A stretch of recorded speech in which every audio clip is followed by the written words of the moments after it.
দেশের অগ্রযাত্রায় নারীর ভূমিকা গুরুত্বপূর্ণ। দীপু ভূঁইয়া। ওসমান গনি, রূপগঞ্জ, নারায়ণগঞ্জ প্রতিনিধি।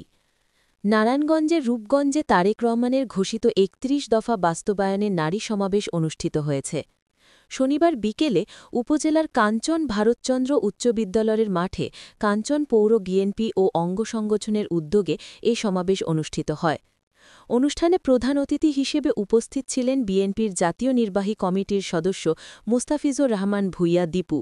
সমাবেশে কাঞ্চন পৌরসভার বিভিন্ন ওয়ার্ড থেকে আসা বিভিন্ন বয়সী নারীরা অনুষ্ঠানে প্রধান অতিথি মুস্তাফিজুর রহমান ভূঁইয়া দীপুর কাছে নিজ নিজ এলাকার শিক্ষা, স্বাস্থ্য, চিকিৎসা, রাস্তাঘাট, বেকারত্ব, মাদক, গ্যাস ও জলাবদ্ধতাসহ বিভিন্ন সমস্যা তুলে ধরে এর সঠিক সমাধানের দাবি জানান।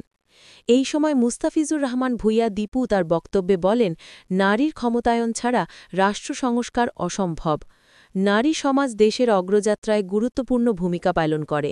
এদেশে প্রথম নারী প্রধানমন্ত্রী ছিলেন বিএনপি চেয়ারপারসন বেগম খালেদা জিয়া।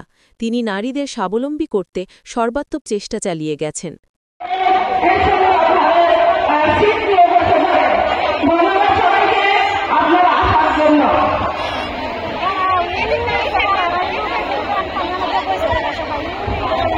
দুই নম্বর ওয়ার্ড থেকে যেই বেশিটা এসেছে সবাইকে ধন্যবাদ জানাই যে আপনারা এত কষ্ট করে এত সুন্দর করে বেশি নিয়ে আসেন।